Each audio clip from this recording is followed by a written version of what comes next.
Selamat siang pemirsa, Anda menyaksikan Headline News pukul 14 waktu Indonesia bagian Barat bersama saya Glorinata. Kementerian Pemberdayaan Perempuan dan Perlindungan Anak atau P3A telah berkoordinasi dengan Dinas P3A Sumatera Selatan terkait penanganan kasus pembunuhan dan pemerkosaan terhadap siswi SMP berusia 13 tahun di Palembang.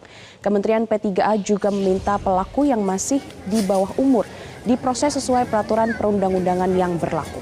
Deputi Bidang Perlindungan Khusus Anak Kementerian P3A Nahar mengatakan kasus ini menjadi perhatian khusus dari pihaknya karena baik korban maupun pelaku sama-sama masih berada di bawah umur.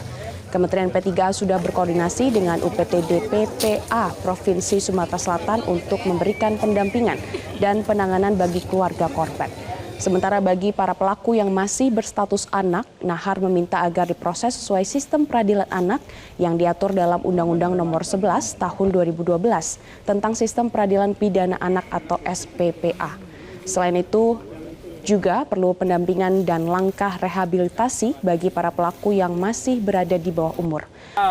Lebih lanjut, menurut Nahar, pemerkosaan dan pembunuhan yang diduga dilakukan 4 orang tersangka masih di bawah umur tidak terjadi karena faktor tunggal, melainkan ada rentetan masalah yang membuat anak terjebak dalam situasi yang mendorong melakukan tindak pidana tersebut.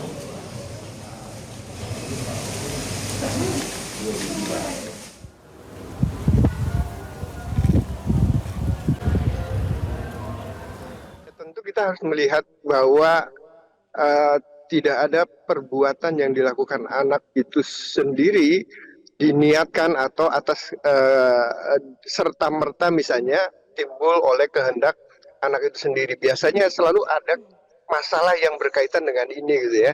Sehingga ini harus dipahami bahwa setiap anak itu yang terjebak dalam misalnya sebuah tindak pidana, mereka juga adalah korban. Lalu kemudian karena mereka juga punya hak dan salah satunya adalah mendapatkan perlindungan, maka dipastikan bahwa di samping sebagai anak atau anak sebagai pelaku, dia juga harus menghadapi proses hukum, tetapi juga ada hak-hak lain yang tidak boleh dikesampingkan.